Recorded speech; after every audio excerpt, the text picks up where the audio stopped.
Jabalpur city hospital के संचालक सरबजीत सिंह मोखा, उसके बेटे हरकरण सिंह और एक अन्य व्यक्ति के खिलाफ एडवोकेट महेंद्र श्रीवास द्वारा मारपीट की रिपोर्ट दर्ज कराए जाने के मामले में एक और मोड़ सामने आया है।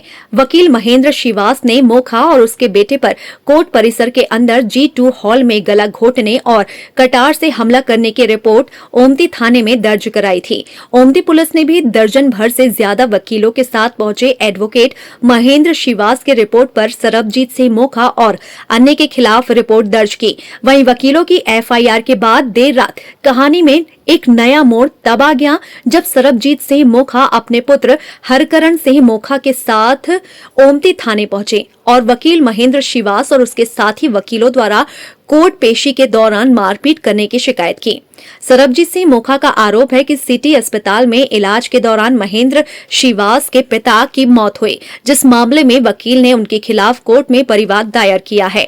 वहीं इस मामले में वकील उनसे लगातार मामले का खात्मा करने के नाम पर मोटी रकम की मांग कर रहा है और इसी साजिश के तहत वकील महेंद्र श्रीवास और उसके साथियों ने उसके साथ मारपीट कर मनगढ़ंत रिपोर्ट दर्ज कराई है। कोर्ट परिसर में मैं अपने वकील के पास गया था।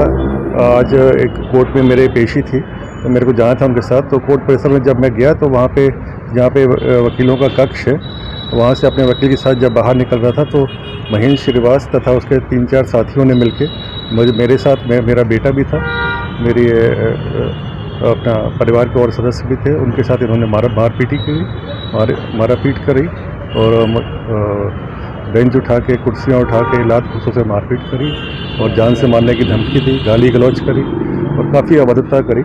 मैं किसी तरीके से हम दोनों बचा के वहाँ से सीधे कोर्ट में गए और उसके बाद इन्होंने क्या करा कि इन्होंने जो 3 नंबर गेट है वहाँ पे इनको था कि ये बाहर निकलेंगे तो दोबारा इन पे अटैक करेंगे, लेकिन हम लोगों को जब ये पता लगा तो हम अपने आप को बचते बचाते हुए 1 नंबर गेट की तरफ से निकले और सीधे थाने पहुँचे।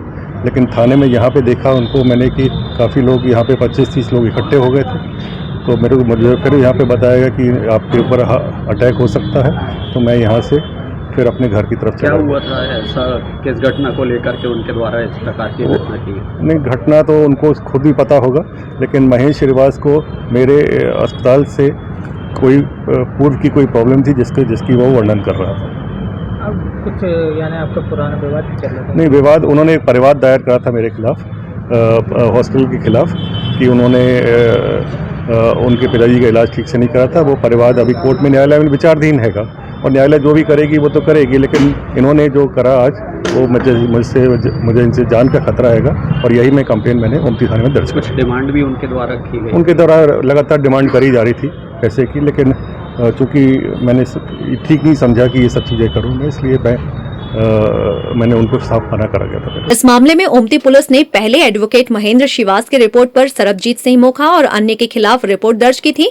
वहीं अब मोखा की रिपोर्ट और नए तथ्य सामने आने के बाद मामले की गंभीरता पूर्वक जांच प्रारंभ कर दी गई है। आगे जो भी तथ्य सामने आएंगे उसके बाद वैधानिक कार्यवाही की जाएगी। थाना ओमती में जिला न्यायालय में अधिवक्ता है महेंद्र श्रीवास जी, जो अपने करीब 20-25 साथियों के साथ आए थे। इनके द्वारा बताया गया था कि न्यायालय परिसर में जहाँ जो लोग बैठते हैं वहाँ पे किसी पुरानी बात को लेकर सरबजीत सिंह मोखा और उनके 2 अन्य साथियों के द्वारा इनके साथ मारपीट की गई है और गाली गलौज की गई है, जिस पर से हमने थाना ओमती में अपराध पंजीबद्ध किया है, इसमें विवेचना की जा रही है। सर, अभी दूसरा पक्ष भी आया? हाँ, दूसरा पक्ष भी थाने में उपस्थित आया है और उनके द्वारा भी ये चीज़ बताई जा रही है, तो इसमें हम आगे वैधानिक कार्रवाई। गौरतलब है कि सरबजीत सिंह मोखा सिटी हॉस्पिटल के संचालक हैं और कोरोना काल में सिटी हॉस्पिटल में मरीजों को नकली रेमडेसिविर इंजेक्शन लगाने का खुलासा हुआ था। एडवोकेट महेंद्र श्रीवास के पिता की मौत भी कोरोना पॉजिटिव होने और सिटी अस्पताल में होने पर महेंद्र श्रीवास ने इलाज में लापरवाही, नकली इंजेक्शन से मौत पर कोर्ट में सरबजीत सिंह के खिलाफ परिवाद दायर किया है। लिहाजा दोनों पक्षों के बीच इस मामले में विवाद एवं रंजिश चल रही है।